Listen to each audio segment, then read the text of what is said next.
y entonces decíamos que la acción, ¿ya otra duda? ¿No? Entonces el retículo de Tate, y entonces esta tiene una acción del grupo de Galois, y esta acción es a través del carácter ciclotómico. Y entonces por eso lo notamos ZL1, porque ahorita van a ver que yo voy a tener otro tipo de acciones, que por eso tiene 1, luego va a haber el 2, 3, 4. Ahora lo que vamos a definir es el módulo de Tate, ahora sí. Entonces, definición. Entonces, el módulo de Tate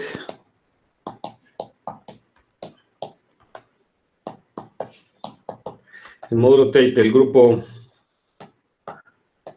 multiplicativo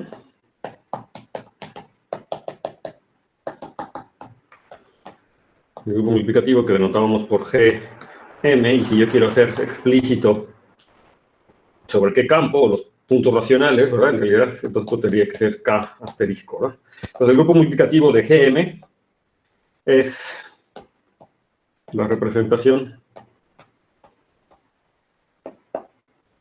eleádica, pues que es la representación eleádica que definimos como BL del grupo multiplicativo, que por definición, pues es este Z, o la látiz de Tate de Gm, pero como ya sé que tengo es una representación, es un ZL módulo y es una representación, ¿verdad? Es una ZL látiz, entonces lo puedo hacer con el producto tensorial con QL, y entonces, se vuelve esto, y entonces, esta es una representación eleádica, tendría que decir con qué acción, ¿verdad? Con la acción, pues en la primera coordenada.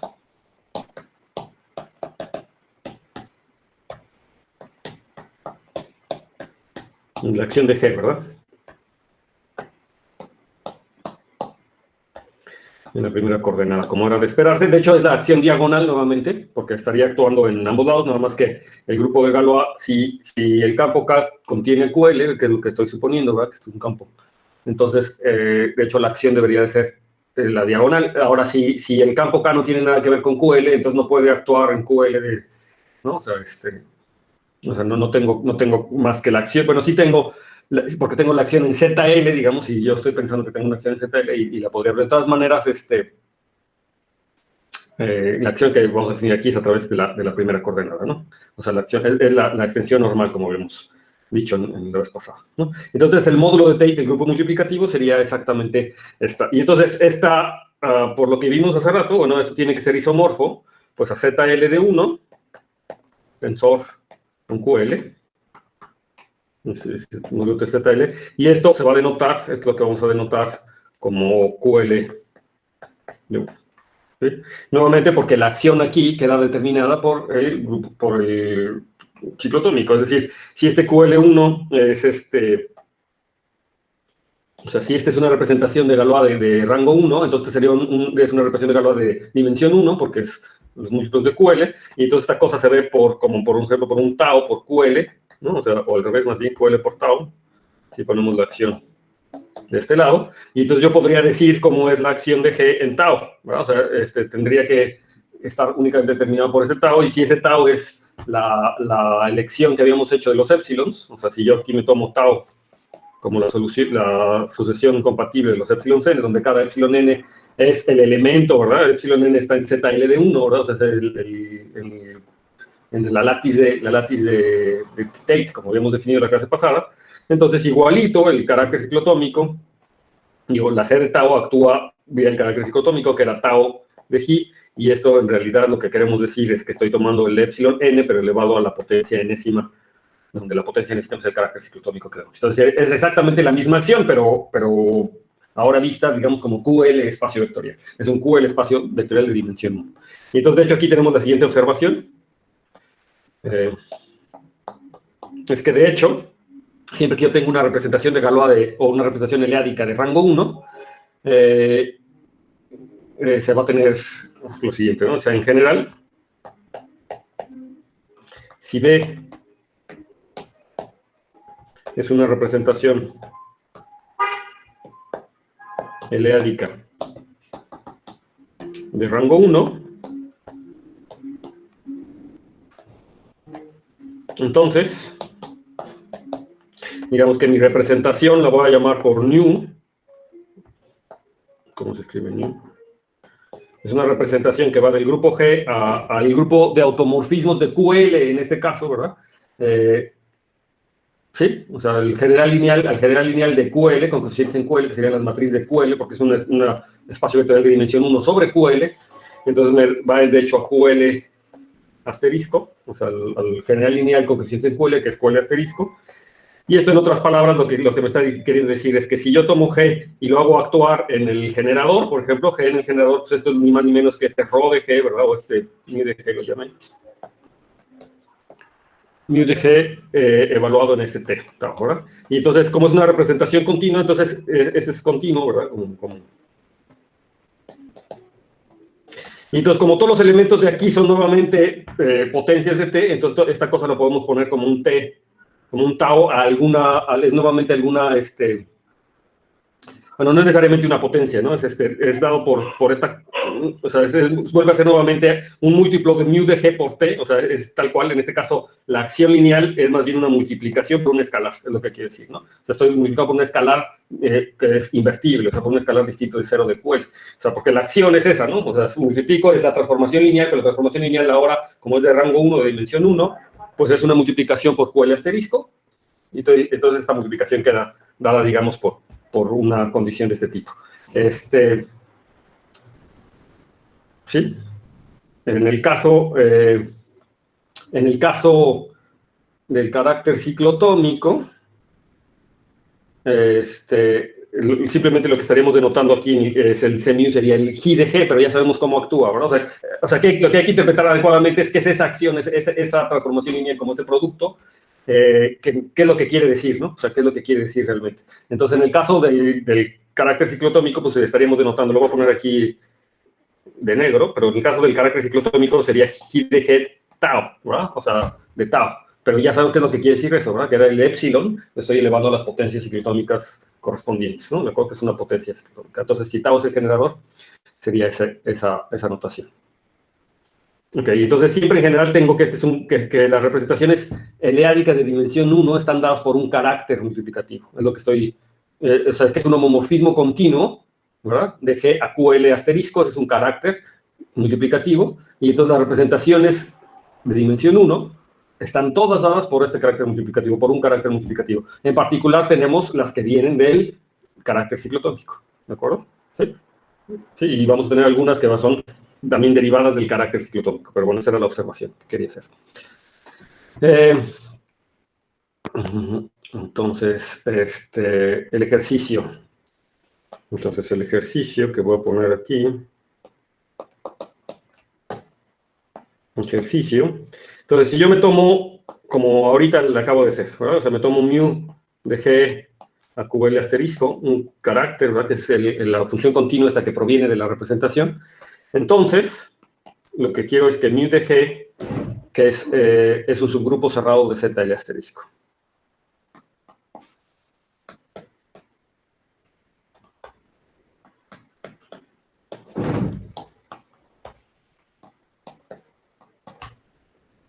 ¿Ok?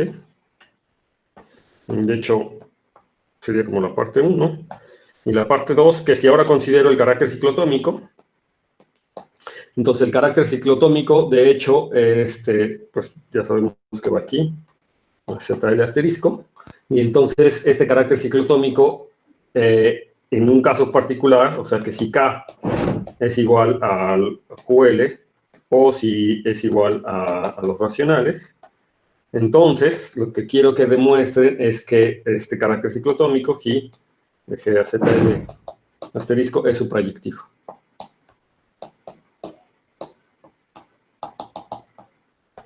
¿Ok? Muy bien.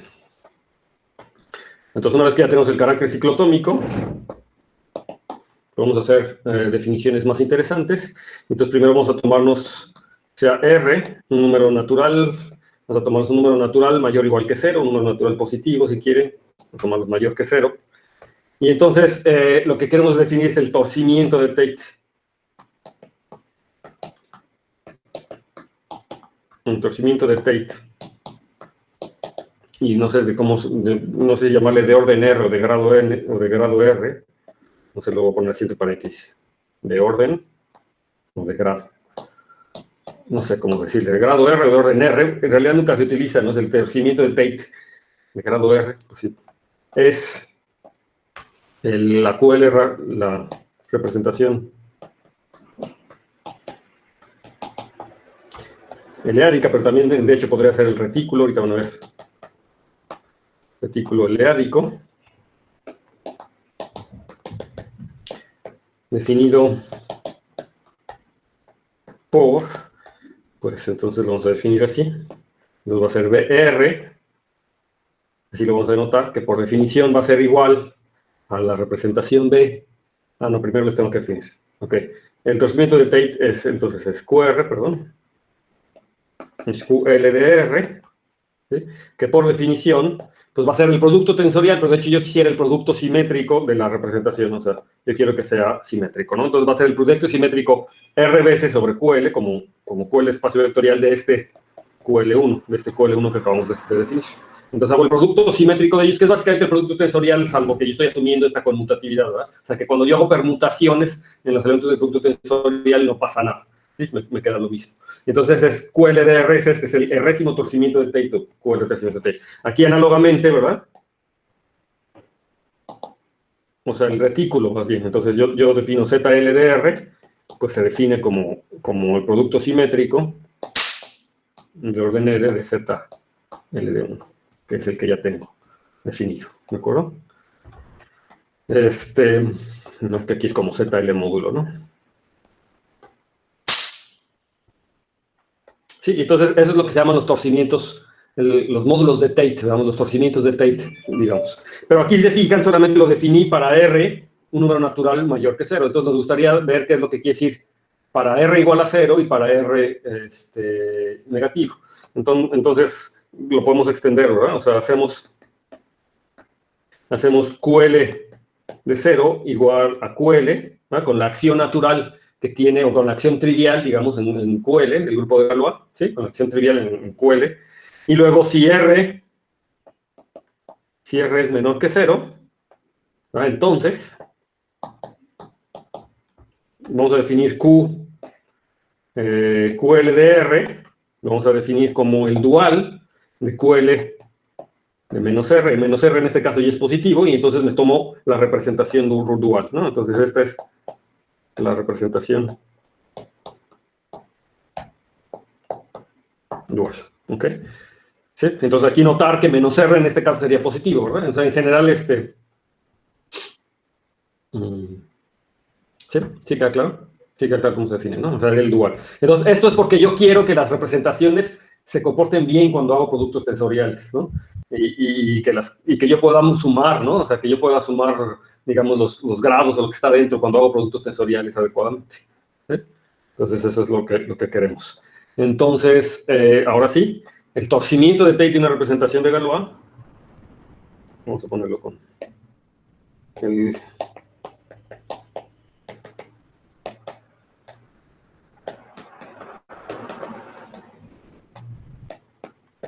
de una representación eleádica, no regalo, una representación eleádica de G de grado R, donde ahora R sí ya puede ser cualquier número entero, es por definición. Entonces, de una representación eleádica B, pues yo me tomo una representación eleádica B de G, y entonces quiero definir el torcimiento de Tate de B, pues ahora sí es como lo había puesto, sería B de R, y BR, pues ¿quién va a ser? Pues va a ser la representación eleádica original, pero ahora con el producto tensorial sobre QL, con pues con el QL de R, ¿verdad? O sea, ya lo tuerzo con el R. Aquí análogamente podría haber definido si era una látiz, si era un retículo, ¿verdad? Entonces, aquí, si T es un retículo, una representación ZL-ádica, ¿no? Lo habíamos puesto. Una representación ZL-ádica. Entonces, en particular es un retículo. Entonces yo puedo definir TR, lo vamos a definir como esta cosa, producto tensorial sobre ZL con ZLDR. ¿Lo comentaron alguien? Sí, yo tengo una pregunta. Sí. El ZLDR, ¿cómo se define para cuando R es negativo?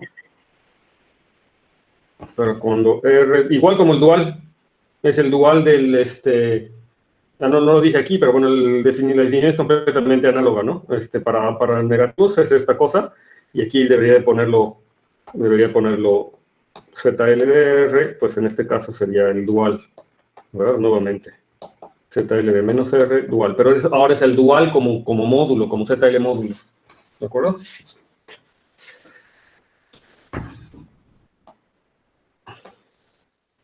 Entonces es la misma definición, sí. Perfecto. Sí, entonces estos son los torcimientos de Tate de una representación de Galois. Estos van a aparecen mucho.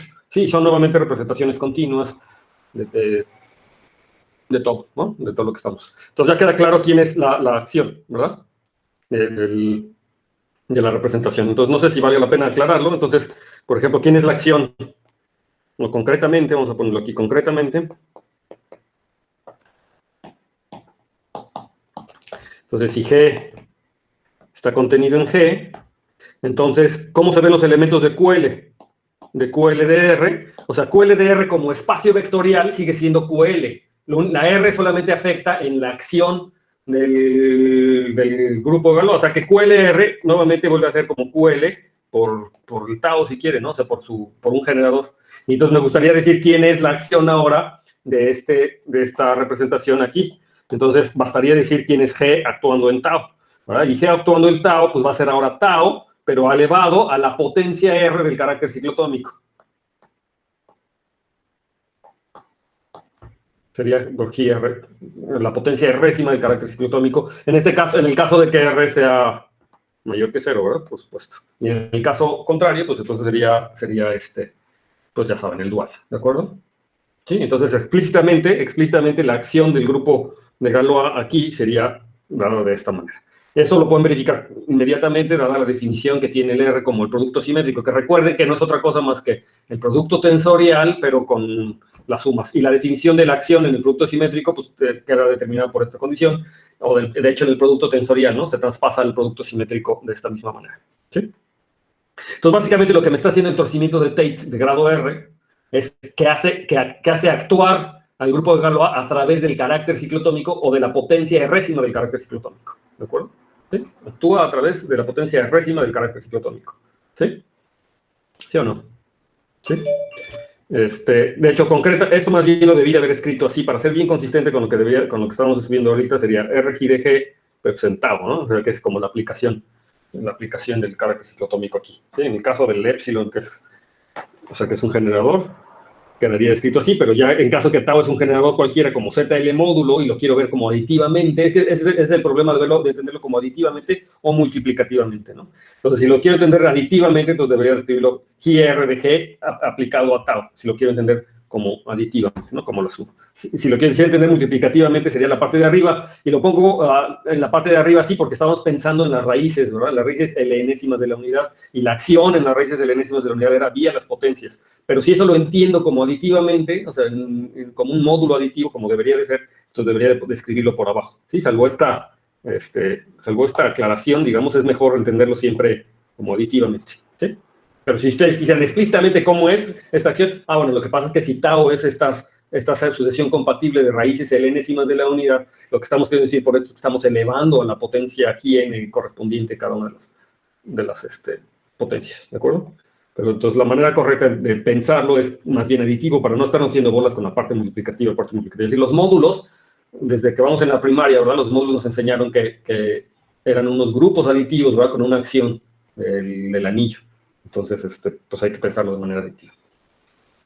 Muy bien, entonces esto ya más o menos me dice cómo son las representaciones de Galois de dimensión 1. Fíjense que aquí hay cosas curiosas, ¿verdad? Cuando el L sea igual a P, o sea, cuando sea... Recuerden que K es un campo, y si K es un campo, por ejemplo, de característica P, y yo puedo hacer esto para el L, entonces aquí tengo una incompatibilidad con la reducción módulo P y la característica del o digamos, los coeficientes donde vienen las representaciones, que es el QL, ¿no? O sea, tengo una disparidad entre la característica del campo y los coeficientes de la representación, pero podría hacerlos que P sea igual a L. Y entonces aquí las representaciones se vuelven mucho más restringidas. De hecho, cuando P es igual a L, puedo decir que las representaciones de dimensión 1 las voy a poder entender todas a través del carácter ciclotónico, por ejemplo, ¿no? Bueno, ya más adelante vamos a detenernos en eso. Ahora me gustaría generalizar esto que hicimos, pero lo que quiero calcular es el módulo de Tate, pero para una curva elíptica.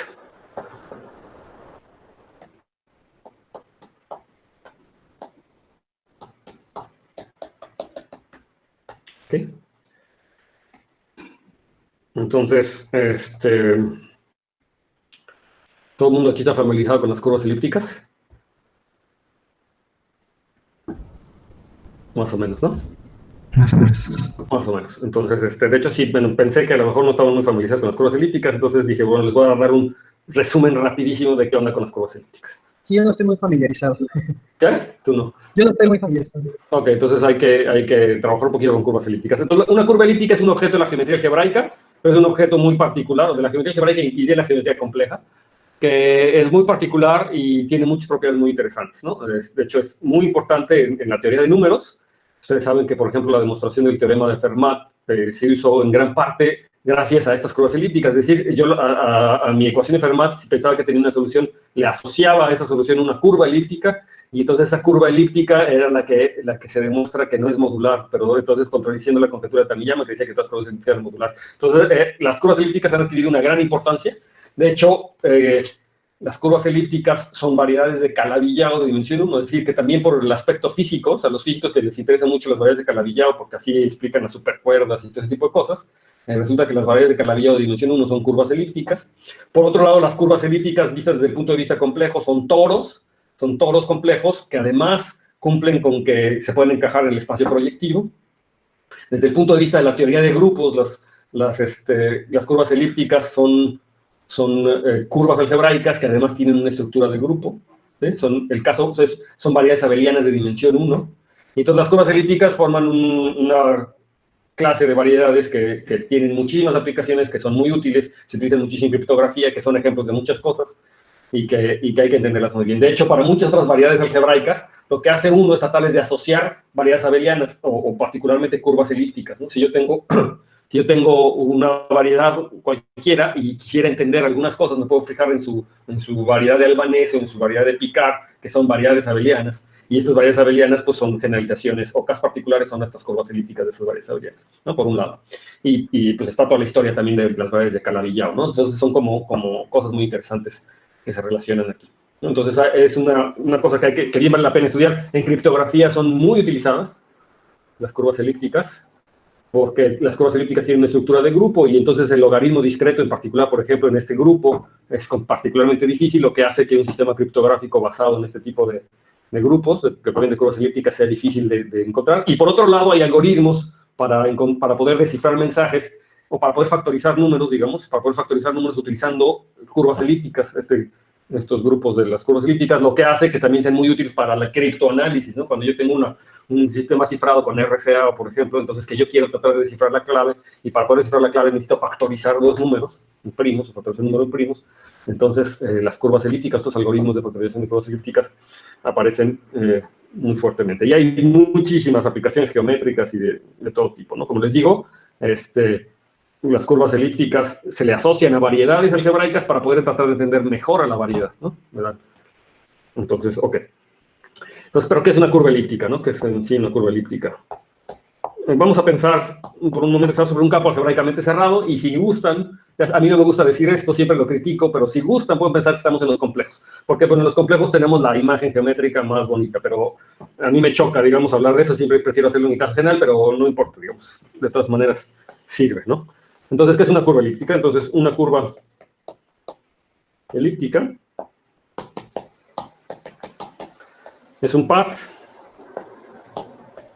que vamos a denotar por E y O.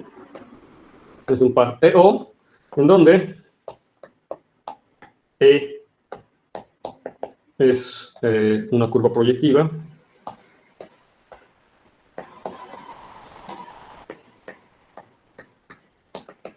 suave de género 1.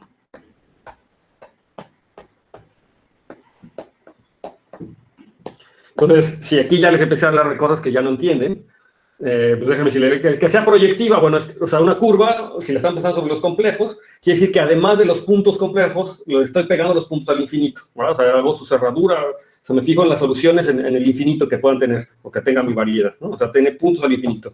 Que sea suave, pues todo el mundo entiende lo que es suave, o sea, como variedad algebraica es suave, pero también como variedad compleja, si le están pensando decir que tiene un espacio tangente bien definido en cada punto. El punto O es un punto que me estoy tomando ahí. El hecho de que sea proyectiva quiere decir que es de dimensión 1, es decir, si es de dimensión compleja 1, por ejemplo, si estoy trabajando sobre los complejos, es de dimensión compleja 1, y de dimensión compleja 1 eso quiere decir que es de dimensión real 2, o sea que en realidad se ve como una superficie, ¿no? ¿Sí?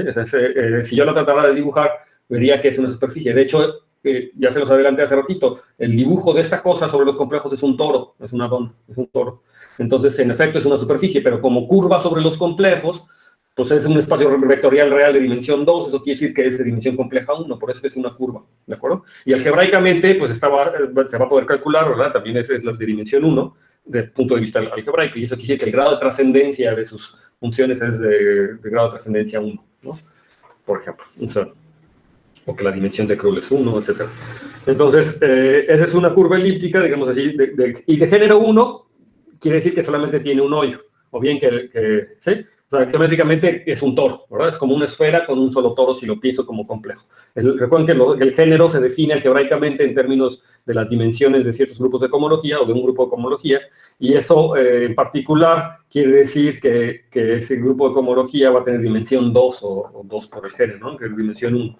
Entonces, así es como se define algebraicamente, lo que me permite definir el género para una variedad amplia, para un grupo amplio de variedades, no nada más definir sobre los complejos, yo lo puedo definir sobre cualquier campo del género, ¿verdad? De hecho, hay dos tipos de género, uno geométrico y uno aritmético, pero aquí vamos a imaginarnos el género, ese que ustedes están pensando, que es el número de hoyos. Por eso les dije, si quieren pensar en los complejos, pues lo pensamos en los complejos y es el número de hoyos. Pero que sepan que todo esto se puede definir de manera algebraica y queda bien definido, ¿no? O sea, ok.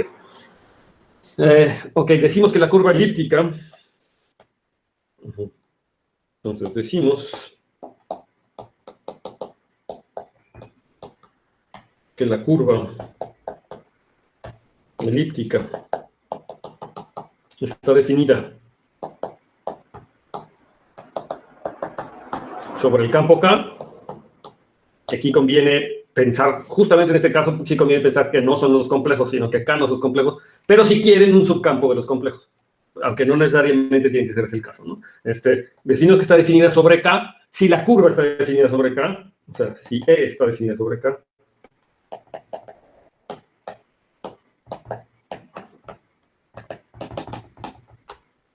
sí está definida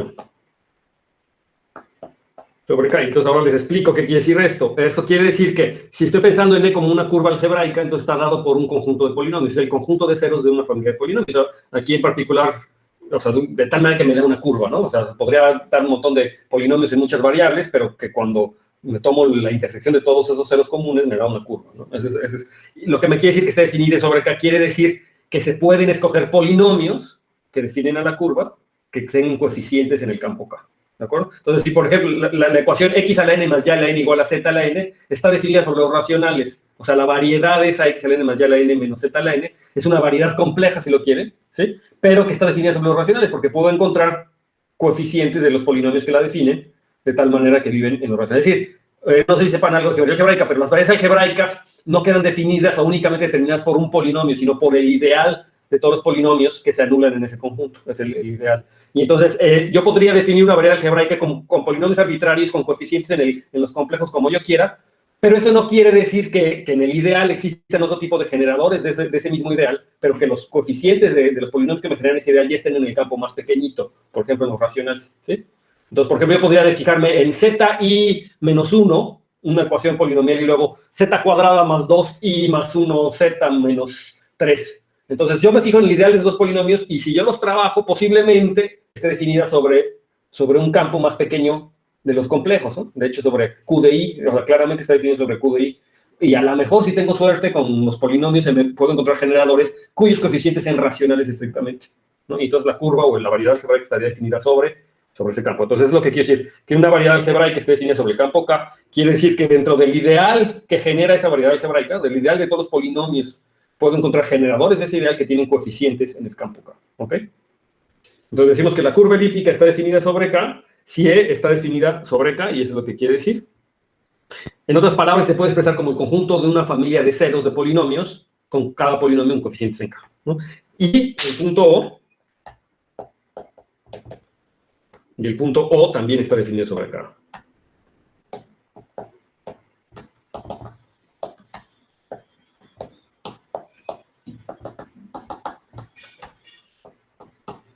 Y entonces, fíjense, aquí el punto O era un punto particular de la variedad. Y eso quiere decir, bueno, vamos a ver. Si ustedes están pensando en la geometría clásica, ¿verdad? Entonces quiere decir que las coordenadas del punto O, la geometría algebraica clásica, dice que las coordenadas del punto O pueden, o sea, se puede expresar con coeficientes a cada una de las coordenadas en el campo K, ¿de acuerdo? Desde el punto de vista de esquemas es otra cosa, ¿verdad? Porque un punto en un esquema es un subesquema de un campo, ¿verdad? Es el espectro de un campo conjunto con un morfismo. Bueno, que está definido sobre K es que ese campo es ni más ni menos el campo K o un subcampo de K, un subespectro, ¿verdad? O sea y eso básicamente va a querer decir, ¿verdad? Se traduce de forma geométrica que las coordenadas, si yo le pongo coordenadas de ese punto, están en el campo K. Es que aquí hay una diferencia entre lo que es la variedad algebraica y lo que son los puntos racionales de la variedad algebraica, que es algo que normalmente en los cursos de geometría algebraica clásica no hace uno la diferencia, no hace la diferencia, porque de hecho, como definen una variedad algebraica desde el punto de vista clásico, lo definen como el conjunto de ceros de una familia de polinomios. Pero los conjuntos de ceros, ¿en dónde? Entonces dice el conjunto de ceros en la cerradura algebraica de un campo, ¿no? O sea, en realidad ahí lo que se están tomando son los puntos K racionales donde K es el campo algebraicamente cerrado. Se están tomando los puntos K racionales, se están tomando las soluciones en ese campo del polinomio. Pero fíjense que si yo tengo un polinomio o varios polinomios, una familia de polinomios cualesquiera, entonces yo podría, con los coeficientes, digamos, en un anillo R, vamos a poner que los coeficientes en un anillo R, los coeficientes que definen a mis ecuaciones en un anillo R, entonces esos polinomios o resolver esas ecuaciones polinomiales tiene sentido en cualquier R álgebra. No nada más en R, no nada más en la cerradura algebraica del campo, sino en cualquier R álgebra. ¿Sí? Si, por ejemplo, los coeficientes de mi polinomio viven en los enteros, entonces para cualquier campo yo puedo fijarme en esos polinomios y fijarme en los ceros de ese polinomio en cualquier campo, de hecho en cualquier anillo conmutativo con 1. Podría fijarme en la solución, o sea, quiere decir que las ecuaciones en sí como que determinan varios objetos geométricos, no nada más uno, depende de dónde yo me fije en las soluciones. Entonces, las soluciones K racionales son las soluciones en el campo K. Las soluciones S racionales serían las soluciones en el objeto algebraico S, donde S puede ser una álgebra, un anillo, lo que sea. Depende de dónde esté definida mi variedad algebraica. Es decir, si esta variedad algebraica está definida sobre K, entonces yo podría tomarme S cualquier K álgebra y la misma pregunta, ¿verdad? Me voy a poner las soluciones en S de estas ecuaciones. Tiene sentido completamente. Se llaman los puntos S racionales. Entonces, en la geometría algebraica clásica, o digamos, en un curso primero de geometría algebraica, uno no hace esa diferencia. Simplemente uno dice, una variedad algebraica es el conjunto de ceros de una familia de polinomios, el conjunto de ceros comunes de una familia de polinomios con coeficientes en un campo, y los ceros te lo estás sumando en la cerradura algebraica de ese campo, ¿no? Eso es lo que les definen. Y de hecho, incluso, hasta peor lo hacen, se toman de entrada un campo K algebraicamente cerrado, y entonces los ceros son los ceros en la cerradura algebraica y se acabó. Si ustedes estudian geometría algebraica y la estudiaron desde el punto de vista complejo, ni se meten en otras cosas, simplemente son los ceros en los complejos y ya está, ¿no? Y no se preocupan. Si ustedes hacen aritmética, entonces, bueno, a lo mejor si les interesa tomarse un polinomio sobre un campo o sobre un anillo, por ejemplo, sobre los enteros, y ahora si quieren las soluciones, puede ser ahora sobre un campo finito, o sobre un campo periódico, o sobre una extensión de los racionales, y entonces todas esas son, de ahí que tiene sentido, ¿verdad? Son los puntos racionales. El teorema de Fermat, ¿recuerdan? Ese que dice que x a la n más y a la n igual a z a la n no tiene soluciones racionales para n mayor o igual que 3, no triviales. Lo que me está diciendo es que la variedad, esa variedad, no tiene puntos q racionales para distintos de los triviales, ¿no? Para n mayor o igual que 3. En realidad es lo que me está diciendo. Entonces, esa variedad, que es en realidad dada por el polinomio, ese objeto geométrico, como esquema es un objeto geométrico que no le estás diciendo, no te estás tomando las soluciones, el teorema de Fermat decía que no tiene puntos q racionales distintos de los triviales, ¿no? ¿Sí? ¿Ya les queda claro? Entonces, esa diferencia. Entonces, ahora, tomarme un punto en una variedad, pues el punto lo puedo tomar, pero la cosa es que en principio no tengo por qué tener coordenadas, ¿verdad? O sea, es decir, no tengo por qué decirle dónde está. Cuando yo le pongo coordenadas, entonces ya es ahí donde digo que esté definido o que sus coordenadas están en K. Pero el hecho de que el punto esté definido sobre K, o sea, esquemáticamente, desde el punto de vista de la teoría de esquemas, un punto en un esquema es un morfismo del espectro de un campo al esquema. Eso es lo que es un punto. Y, o sea, básicamente lo que es un esquema es agarrarse un campo y elegir como en dónde van a estar las coordenadas de ese campo, pero es el espectro de un campo realmente ahí adentro. Y definido sobre K quiere decir que tiene o sea, que es una álgebra, ¿no? Que es un álgebra que puede estar. Y entonces, cuando yo me fijo en los puntos K racionales de esa variedad, entonces justamente obtengo que los coeficientes viven en el campo sobre el cual estaba definido mi punto O, ¿sí? Entonces, eso es lo que quiere decir, digamos, en términos geométricos.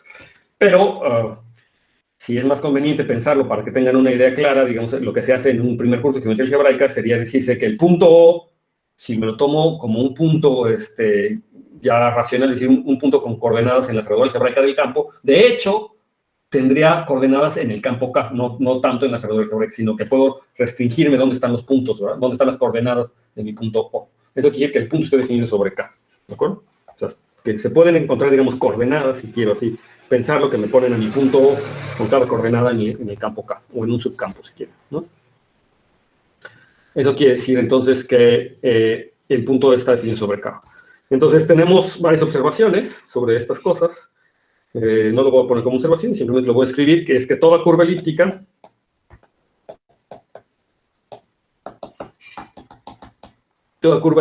se puede encajar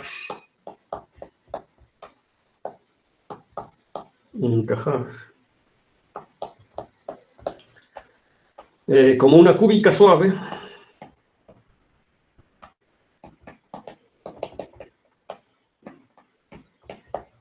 en el plano proyectivo. Se la puedo poner como una cúbica suave en el plano proyectivo, y de hecho yo puedo, con una ecuación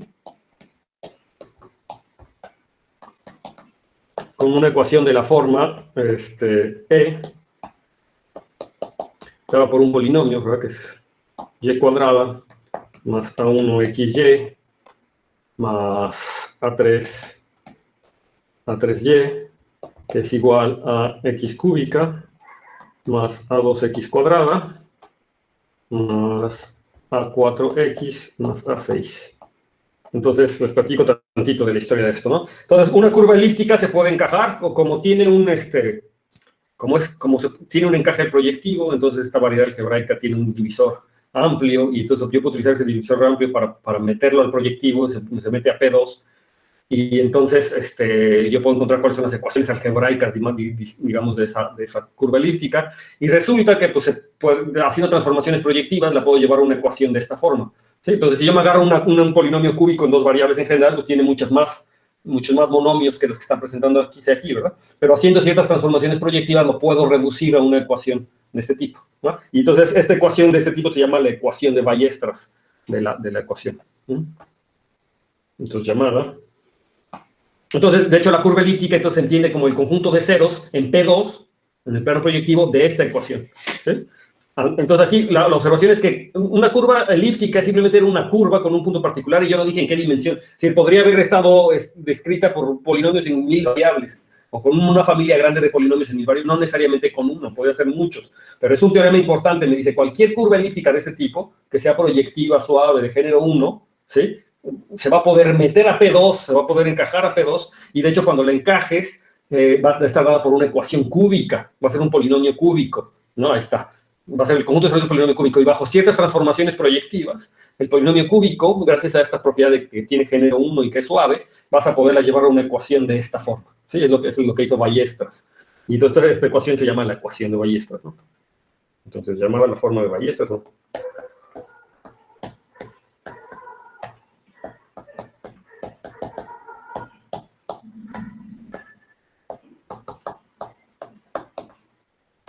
Espero escribir bien Ballestras. Y está bien escrito, ¿no? La ecuación de Ballestras para E. ¿Ok? Y entonces, en este caso, el punto O pues es ni más ni menos que el punto al infinito 0, 1, 0. Nuevamente, aquí la ecuación que yo estoy presentando aquí de Ballestras es la parte no homogénea de la ecuación. Entonces yo tendría que homogeneizar esta ecuación de Ballestras para, a ver, déjenme 2 segundos que me está llamando una persona. 2 segundos. ¿Qué pasó? Sí, ya lo abrió, ¿verdad? Ok.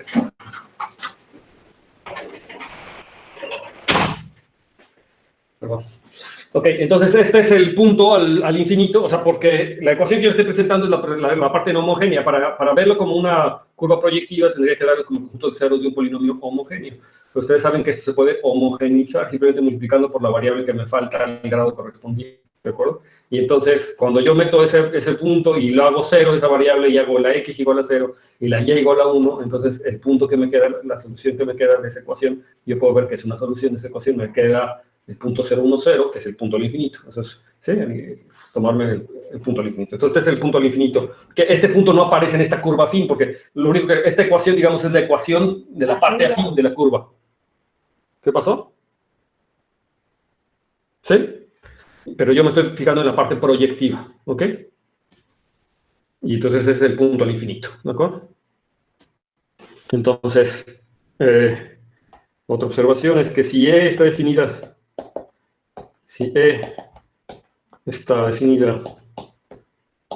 sobre K, si mi ecuación tiene coeficientes en el campo K, entonces los AIs de esta ecuación de Ballestras se pueden tomar en K. O sea, aquí nuevamente hago la aclaración que no era obvio, ¿verdad? O sea, es decir, que una variedad esté definida sobre K, quiere decir que existen un conjunto de generadores del ideal. ¿Perdón? Oigo que alguien habla y no sé si alguien... ¿Qué será que tengo intervenido esto y alguien me está hablando aquí por el micrófono? No sé, oigo que alguien me habla por la computadora y veo que no son ustedes, porque ustedes no tienen su micrófono prendido. Bueno, entonces, les digo otra vez. El hecho de que esté definida sobre K no me garantiza en principio que cuando yo hago todas estas manipulaciones para obtener la ecuación de Ballestras, la ecuación de Ballestras siga teniendo coeficientes en el campo K, ¿verdad? Aunque la variedad esté originalmente definida sobre K, porque yo estoy haciendo manipulaciones con los coeficientes. Bueno, lo que me dice este resultadito de esta observación es que no, o sea, que en efecto, si mi variedad está, o si mi curva elíptica está definida sobre K, cuando yo hago todas estas transformaciones, sobre estos cambios de variables que se hacen para encontrar la ecuación de Ballestras, entonces sí voy a poder encontrarlo de todas maneras con coeficientes sobre K. Ah, ya sé que lo está pasando. Es una bocina que tengo conectada a la computadora, me está diciendo que battery low. Y alguien me está hablando aquí. Ya, ok. Sí, entonces, si está definida sobre K, entonces de hecho puedo encontrar una ecuación de Ballestras cuyos coeficientes estén en K, eso es lo que les quiero decir aquí, ¿no? Entonces, lo cual es bastante conveniente. Entonces, de hecho, más aún, si la característica de K es diferente de 2 o de 3, ¿sí? Entonces yo voy a poder hacer más cambios de variable, más transformaciones. Entonces puedo encontrar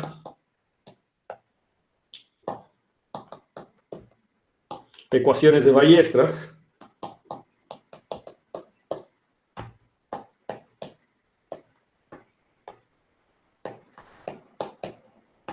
para E de la forma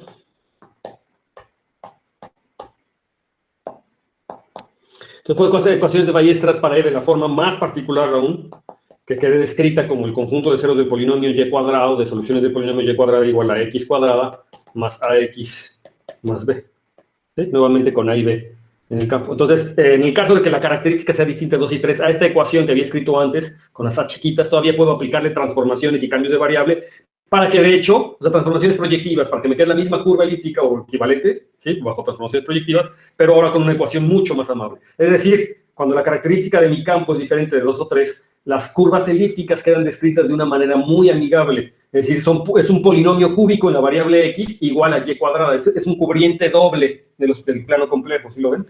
Con ciertos puntos. O sea, ¿No sería más bien x cúbica? No, y cuadrada igual a x cúbica más ax más b. Así aquí dice x cúbica, ¿verdad? Y cuadrada igual a x cúbica más x más b. Entonces queda descrito de una forma muy particular. Y entonces, de hecho, a partir de ahora vamos a asumir que la característica, ¿verdad? A menos de que se diga lo contrario, ¿verdad? Al menos de decir lo contrario,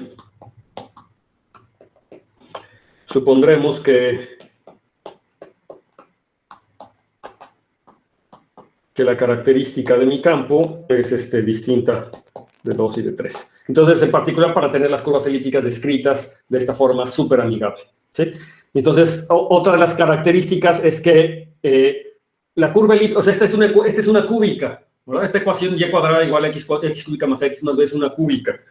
Pero nosotros estamos pidiendo para que sea una curva elíptica, además que sea no singular, ¿verdad? Y entonces la no singularidad, ya dada esta ecuación, se puede entender de una manera muy sencilla, ¿no? A través del discriminante. Yo puedo estudiar el discriminante de esta ecuación y de hecho de cualquier polinomio, de cualquier cúbica. Entonces, lo podemos poner así, la no singularidad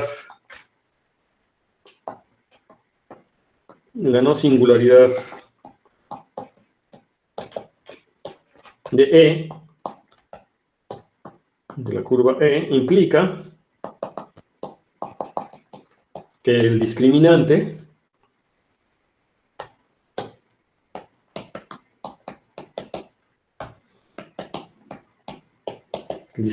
de E, que se puede calcular el discriminante, pero se calcula más o menos con cierta facilidad, es 4a cúbica más 27 al cuadrado.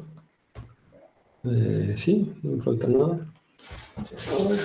Discriminante. La B, ¿no? Es 27b cuadrada. Claro, como falta el b, ¿no? Sí, b27b cuadrado. Exacto. Ajá, el discriminante de esta cosa es distinto de 0. Sí, para el caso de las curvas elípticas definidas como. Entonces, el discriminante, que es este número, recuerden que el discriminante se puede definir en general, ¿verdad? Para cualquier polinomio. Entonces, se define como producto de las diferencias de las raíces o a través de un determinante, una cierta matriz, etc. Pero entonces, el discriminante, por ejemplo, para el discriminante para los polinomios cuadráticos, pues es el b, famosísimo b cuadrado menos 4ac, ¿verdad? Pero para polinomios cúbicos, pues se puede definir de otras formas, pero en este caso, de esta forma tan bonita del polinomio cúbico, pues es exactamente menos 16 por 4a cúbica más 27b cuadrado. Y entonces el hecho de que sea no singular, quiere decir ¿sí? O sea, fíjense que la singularidad, ¿cómo calcularía la singularidad desde la ecuación? Esta ecuación.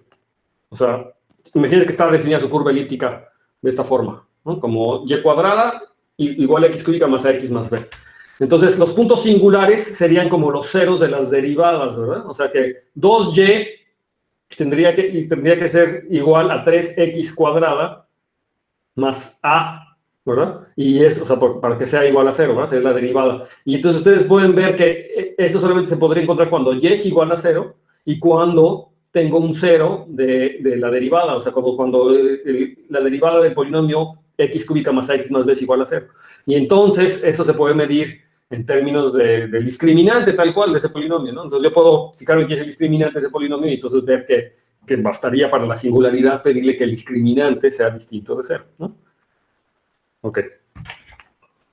Entonces, este es algo importante, ¿no? Esto discriminante. Notar que esta definición de discriminante se puede definir para cualquier cúbica. De hecho, cualquier cúbica que tenga esta forma va a tener este discriminante independientemente. La única cosa es que cuando el discriminante sea distinto de 0, entonces va a ser una cúbica suave y por lo tanto una curva elíptica, siempre y cuando escoja adecuadamente el punto O, ¿verdad? Lo puedes escoger como el punto al infinito, ¿de acuerdo? Entonces, no cualquier ecuación de este tipo es una curva elíptica. Para que sea una curva elíptica necesitaría que el discriminante sea distinto de 0, como ya estamos viendo. Y entonces las curvas elípticas además tienen unas invariantes que son bien importantes. Este sí lo voy a poner como una definición. Entonces el J invariante. Entonces el J invariante de una curva elíptica. La curva elíptica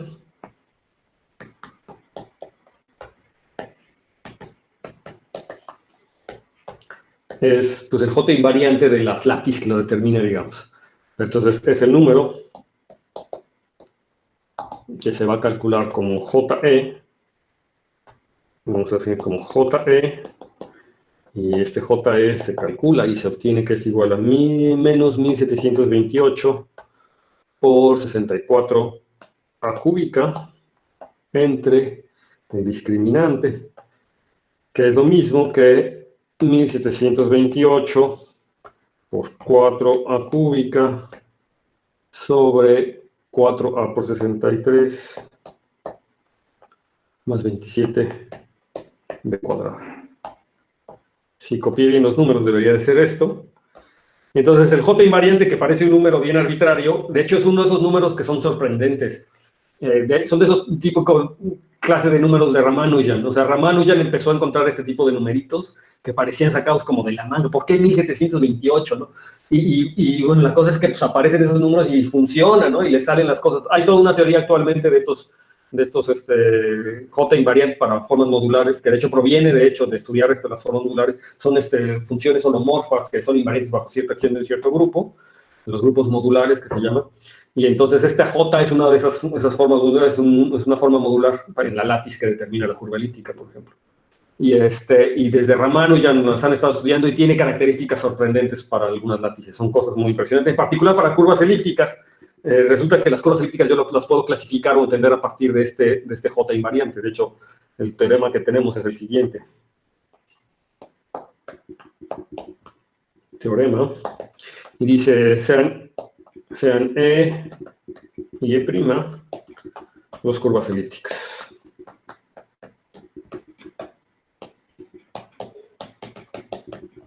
Definidas sobre K.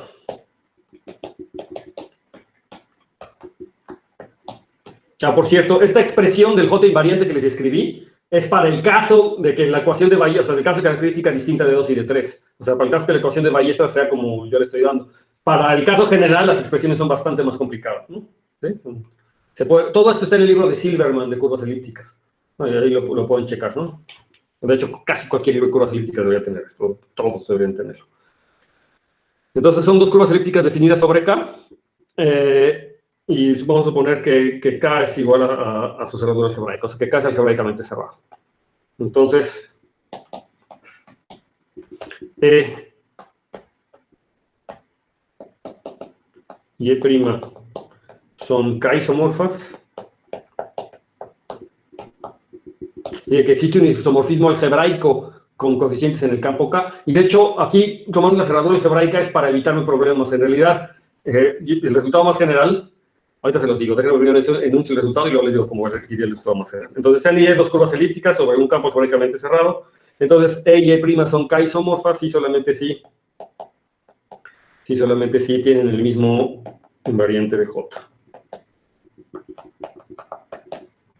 ¿Ok? Bueno, ese es el resultado. Les digo que aquí tomarse la cerradura algebraica, pensar que están definidas sobre la cerradura algebraica es para evitarse un poquito de problemas, pero que son problemas para la gente que trabaja sobre los complejos o sobre campos algebraicamente cerrados. Para la gente que hace aritmética, en realidad es algo que se debe de considerar.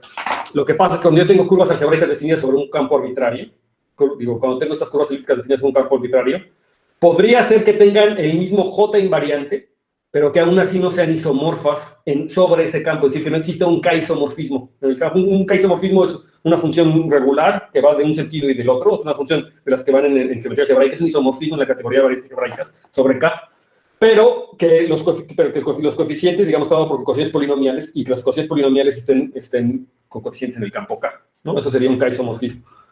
Pero, cuando podría ser que tenga el mismo J invariante y que aún así no sean isomorfas sobre K. Lo que pasa es que sí van a ser isomorfas sobre una extensión de K adentro de la cerradura algebraica, sobre una extensión algebraica, de hecho una extensión algebraica finita sobre K. Eso es lo que se le llama en aritmética que sean potencialmente isomorfas. No son isomorfas, pero cuando extiendo los escalares a una extensión más alta, entonces ya son isomorfas. Si se fijan en ese problema, me lo evito simplemente si supongo que están definidas sobre la cerradura algebraica, porque ya no me voy a poder ir más para arriba. Sobre la cerradura algebraica sí tengo una clasificación clara. Es decir, dos cosas son isomorfas y solamente si sus J invariantes son iguales, dos curvas elípticas. Pero el resultado más general es así como se los platiqué, ¿no? Diciendo que pueden tener el mismo J invariante, entonces no quiere que sean isomorfas necesariamente en el nivel K, pero si me subo tantito, o sea, si hago una extensión de escalares, entonces sí ya van a ser isomorfas. Entonces, esa es la importancia del invariante J, ¿verdad? Si yo calculo el invariante J a una curva elíptica, entonces ya está. Entonces, hay dos tipos especiales de curvas elípticas de acuerdo a su J invariante, digamos. Y si la característica es distinto de dos, como ya habíamos visto. ¿No? Digo, hay dos familias importantes. No quiere decir que sean las únicas, pero hay dos familias importantes de curvas elípticas. Entonces, son dos clases, ¿no? Importantes.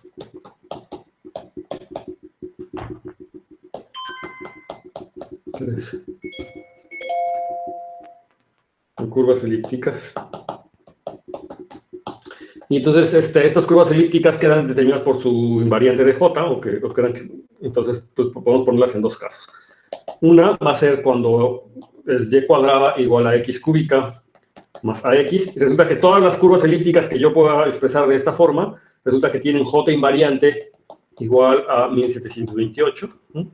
Y luego, por otro lado, tengo las curvas elípticas que son de la forma y cuadrada igual a x cuadrada x cúbica más b, perdón. Y en este caso, el J invariante va a ser igual a 0. Entonces, son dos familias de curvas elípticas que son isomorfas, porque tienen el mismo J invariante, y que tienen una forma muy particular.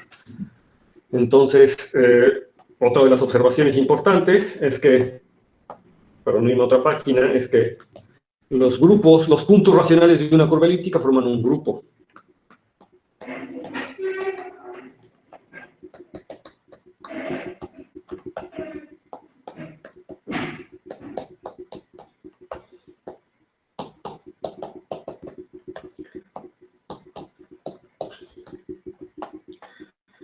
Forman un grupo. Y ahorita les voy a decir cómo es eso del grupo. De la siguiente manera. Entonces, de hecho, hay varias formas de caracterizar cómo es la suma o la operación en una curva elíptica. Entonces, hay una muy algebraica, que de hecho es muy fácil de manejar, y hay una geométrica, que es la más fácil de entender, que es la algebraica. Entonces, vamos a tomar si P y Q son puntos en E, o sea, son puntos en la curva elíptica. Entonces, yo lo que voy a hacer es como P más Q es el único punto, y aquí único, porque es algo que realmente se tendría que demostrar.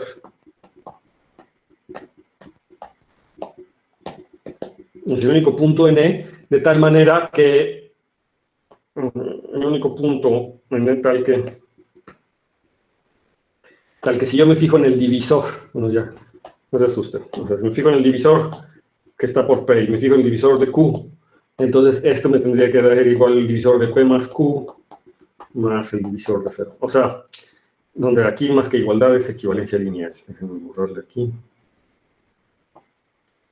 Y entonces lo que pasa es que aquí estoy fijándome en los divisores. No sé si esto lo sepan, pero cuando yo tengo una curva algebraica me puedo fijar en los divisores, que es el grupo libre generado por los puntos de la curva. O sea, me fijo en el grupo libre generado por los puntos. Entonces esta suma que estoy presentando aquí es la suma de los puntos, ¿no? Y entonces yo puedo definir una equivalencia lineal, una equivalencia real en ese grupo, en el grupo libre de los divisores, que quiere decir básicamente que los ciertos puntos vienen sobre la misma recta, ¿no? Entonces, de hecho, ya concretamente lo que quiero decir con esto es que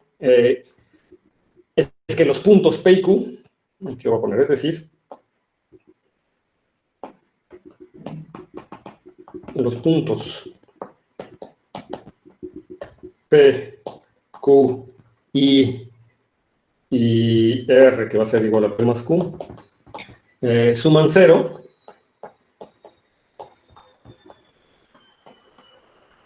Sí, solamente si son colineales.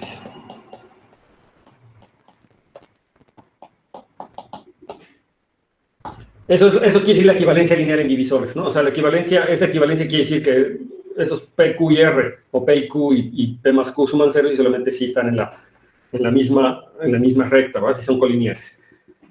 Lo que geométricamente quiere decir es algo todavía más sencillo. Eso es digamos, en el grupo de Picard, ¿no? Lo que acabo de escribirles fue cómo sería el grupo Picard. Pero no importa. Lo que queremos entender es como geométricamente cómo sería eso. Entonces, una cúbica, yo no soy nada bueno dibujando, pero una cúbica, la parte fin, digamos, de una cúbica se ve más o menos así. Es una curva cúbica. Entonces, lo que les acabo de decir es que si yo me tomo... Híjole, debería de exagerar mi curva. A ver, déjame exagerar mi curva. Aquí lo voy a hacer así. Está algo así. Vamos a poner que decirlo así, es una cúbica. Entonces, lo que yo le estoy diciendo es que si me tomo este punto P, por ejemplo, este le llamo el punto P y este le llamo el punto Q, entonces, esta, como es una cúbica, o una recta intersecta en 3 puntos a una cúbica, entonces va a intersectar en un punto aquí, que no sé quién sea, pero lo que me va a decir es que si me fijo en la recta que pasa por el infinito y ese punto, el punto del infinito es un punto que también vive en la curva elíptica, entonces es un segundo punto de la curva elíptica. Un tercer punto sería la otra intersección con la curva elíptica, este que está aquí. Y lo que me está diciendo todo eso que les acabo de decir es que este punto que está aquí sería lo que es la suma P más Q. O sea, la ley de grupo en la curva elíptica es así. Si quiero sumar P más Q, me fijo en la recta que pasa por P más Q, ese va a intersectar en un tercer punto a la curva elíptica, ¿sí? En un tercer punto que no sé cómo lo quieran llamar, S, o no sé, es un punto auxiliar, y menos S, o sea, si me fijo en su inverso, o me fijo en la recta que pasa por el origen y que pasa por S, digo que pasa por el punto del infinito y que pasa por S, intersecta la curva en otro tercer punto, y ese punto sería el punto P más Q. Y así es como se define, digamos, geométricamente la curva elíptica. Evidentemente todo eso se puede formalizar, y de hecho la forma de hacerlo formal es como lo había escrito antes en términos de los divisores, si quieren, ¿no? Y de hecho la demostración de que este es un grupo queda mucho más clara una vez que yo tengo estos divisores y que se ve que hay isomorfismo con esta operación. Digamos que aquí, así geométricamente demostrar que es asociativo es muy fácil, ¿no? Digo, perdón, que es conmutativo es muy fácil. Lo que es difícil es demostrar que es asociativo. ¿Sí? Geométricamente ustedes pueden ver claramente que es conmutativo. Es lo mismo P más Q más Q más P, ¿verdad? Porque la recta que pasa por P y Q es la misma que la recta que pasa por Q y P, y el punto donde intersecta es el mismo. Pero el problema es cuando quieren hacer la asociatividad, se van a meter en un problema, ¿no? Sin embargo, cuando yo hago un isomorfismo con el grupo de Picard, de la curva elíptica, esa variedad, que es el PIC, ¿verdad? El grupo de divisores módulo equivalencia lineal, queda claro, de entrada queda absolutamente claro que es un grupo, y de hecho muchas más cosas, de hecho es un grupo abeliano, etcétera, ¿no? Entonces lo importante de esta descripción geométrica es que sí nos puede ayudar a encontrar como varios puntos importantes. Entonces vamos a asumir que yo estoy trabajando con el caso de la curva esta, ¿no? O sea, vamos a suponer que mi curva es Y es AX cúbica más B, ¿no? Así era como era la curva. Sí, ¿no? Más AX más B. No lo chequé. Falta el término lineal, ¿no? Sí, estoy bien tonto. Entonces es igual a X cúbica más AX más B. ¿Sí? ¿De acuerdo? Entonces vamos a suponer que esta es mi curva elíptica, y entonces lo que me gustaría que me dijeran es quién es la coordenada, o sea, vamos a decir si P es igual a X, Y P' es igual a X', Y', entonces ¿quién sería la coordenada X del punto P más P'? Y pues de paso también tengo que decir quién es la coordenada Y. Bueno, la coordenada Y ya va a quedar más fácil, ¿no? Pero bastaría que me digan quién es la coordenada X. ¿Sí? Cuando hago con esta descripción geométrica lo pueden hacer, ¿no? Dado la curva, me pueden decir quién es, en términos de X y X' y Y'. Y de hecho también que me dijeran una fórmula para duplicar. Es decir, si yo me tomo P más P, lo sumo, entonces ¿quién es la fórmula para duplicar X más X? Y ya que estamos centrados en gastos, ¿quién es X de menos P? Y aquí también díganme quién es Y de menos P. O sea, ¿quién sería el inverso? Le estoy diciendo que esto sería un grupo donde, ¿quién es el neutro? Pues el neutro sería el punto al infinito, ¿de acuerdo? ¿Se acuerdan del 0, 1, 0? Y entonces aquí me tendrían que decir cómo está la cosa, ¿no? Si quieren, o sea, si se sienten más cómodos, tómense A y B constantes determinadas, de tal manera que no sea singular, ¿de acuerdo? Por ejemplo, X cúbica más X más 1, por ejemplo, ¿sí? O sea, para que no sea singular, y lo hacen explícitamente para esos, para ese caso particular, que me digan quién es la coordenada de X de la suma, quién es la coordenada del punto doble, de duplicar, quién es la coordenada del inverso, o sea, básicamente quiero que me digan quién es el inverso bajo estas operaciones, ¿sí? Con que me digan la coordenada de X basta, porque la coordenada Y queda determinada por Y al cuadrado es igual a esto, ¿de acuerdo? Ok, entonces, bien, ese es el ejercicio. Y entonces, ya que tenemos estas operaciones, yo puedo definir lo que es la suma o una acción de los enteros en M, ¿no? O sea, definimos la multiplicación por M. Denotamos por multiplicación por M, que va de E a E, a la suma. O sea, concretamente, pues es la multiplicación por M, ¿no? Entonces, ¿quién es? Yo les voy a poner aquí. tiene la multiplicación por m evaluado en un punto P, donde m es 1. Aquí m es un número de los enteros, ¿de acuerdo? Entonces, esto lo voy a definir como, pues va a ser P más etcétera, m veces, si m es mayor que 0, va a ser igual a el punto O, al punto que estamos escogiendo, el punto del infinito, si m es igual a 0, y va a ser igual a menos P más P igual aquí m veces, o el valor absoluto de m veces, ¿verdad? Si m es menor que 0. ¿Sí?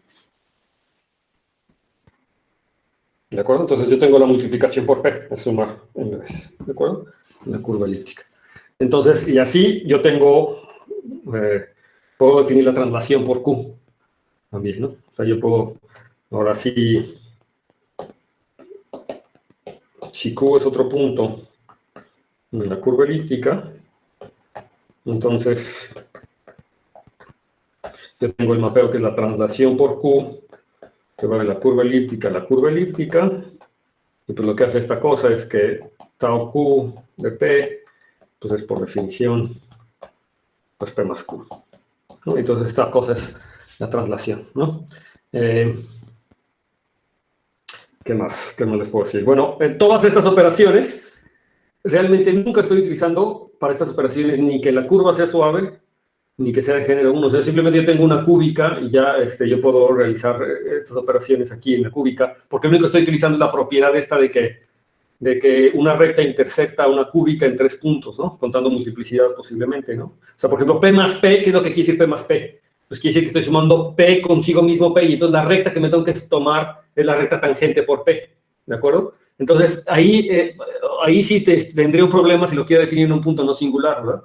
Porque en el punto no singular, pues no podría definir la suma. Pero digamos que en todos los puntos, excepto en los puntos singulares, sí podría definir estas operaciones, ¿verdad? En todos los puntos de una curva, excepto en los puntos singulares, yo tengo una cúbica.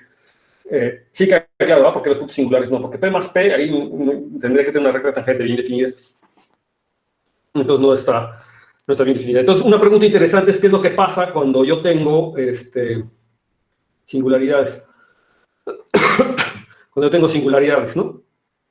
Entonces, en particular, si yo tengo la ecuación de Ballestras, me gustaría ver cómo entender cuándo la ecuación de Ballestras puede tener singularidades, y entonces, en ese caso, cuáles son los posibles tipos de singularidades, ¿no? Entonces, aquí lo vamos a poner así nuevamente. Es otra observación, ¿no? Pero, entonces, si la ecuación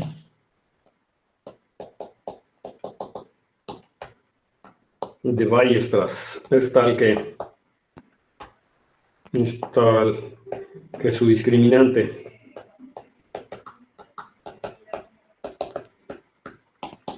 es 0, si el discriminante de la ecuación de Ballestras es 0, entonces la curva, es singular,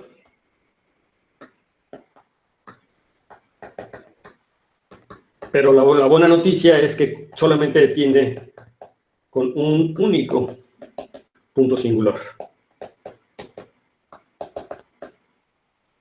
Solamente tiene un único punto singular, ustedes lo pueden verificar. Y entonces, de hecho, hay dos posibilidades también. Para este punto singular hay dos posibilidades nada más. Y la primera es que sea un nodo. Entonces, el 1 es que sea un nodo. Y eso se ve que la curva, pues, se hace algo así. Entonces tiene un nodo aquí, esa es la singularidad. Si se fijan, en ese punto no tengo un espacio tangente bien definido, no tengo una recta tangente. De hecho, el cono tangente serían dos rectas, ¿verdad? Sí, el cono tangente tiene dos rectas, que lo voy a poner aquí. El cono tangente tiene dos rectas.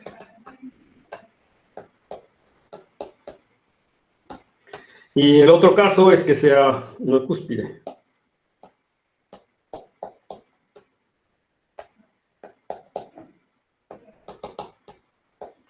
Que sea una cúspide, y el dibujo de una cúspide es que el cono tangente es una única recta, pero tiene singular, es singular.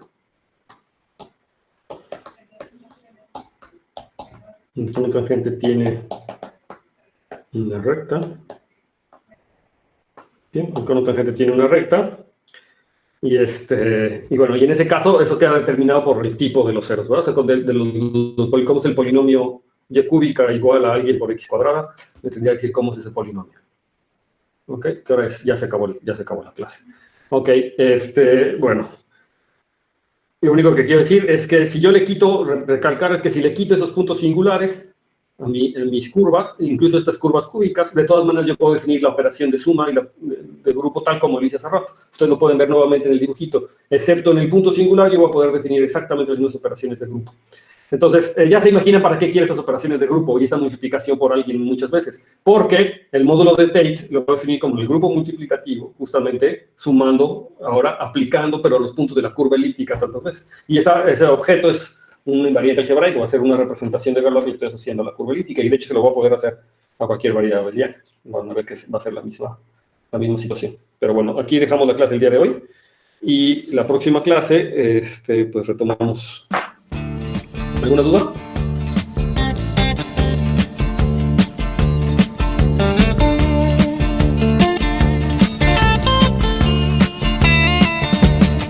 You get a shiver in the dark, it's raining in the park, but meantime sound of the river, you stop and you hold everything. A band is blowing Dixie, double fall time. Alright, when you hear the music ring.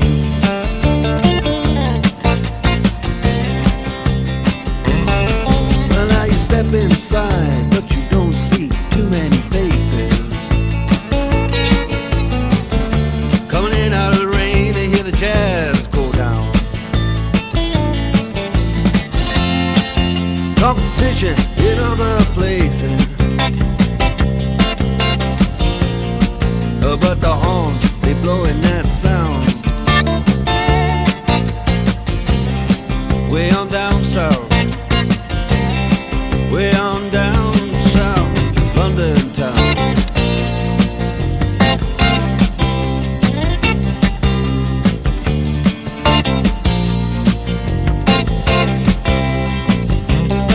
You check out Guitar George, he knows all the chords.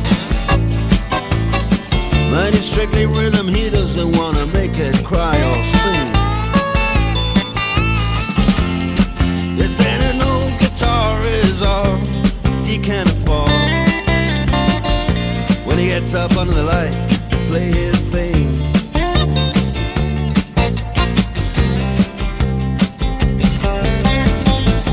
And Harry doesn't mind if he doesn't make the scene. He's got a daytime job, he's doing alright. He can play the honky-tonk like anything, saving it up Friday night with the Sultans, with the Sultans of Swing.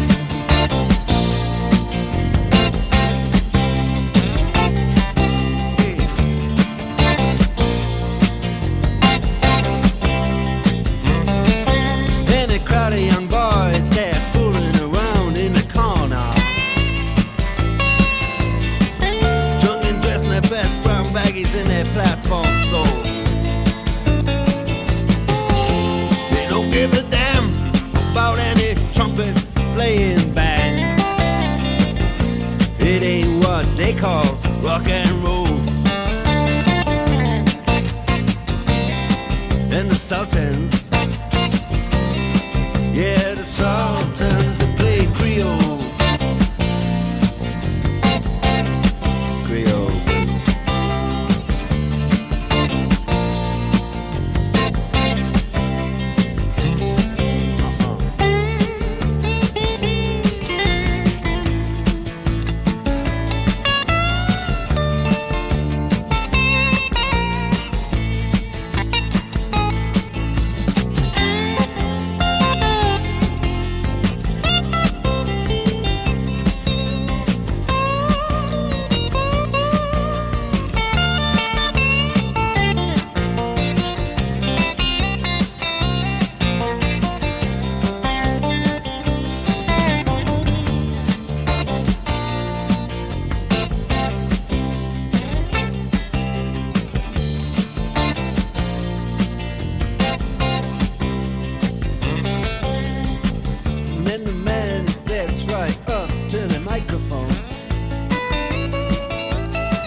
one more thing.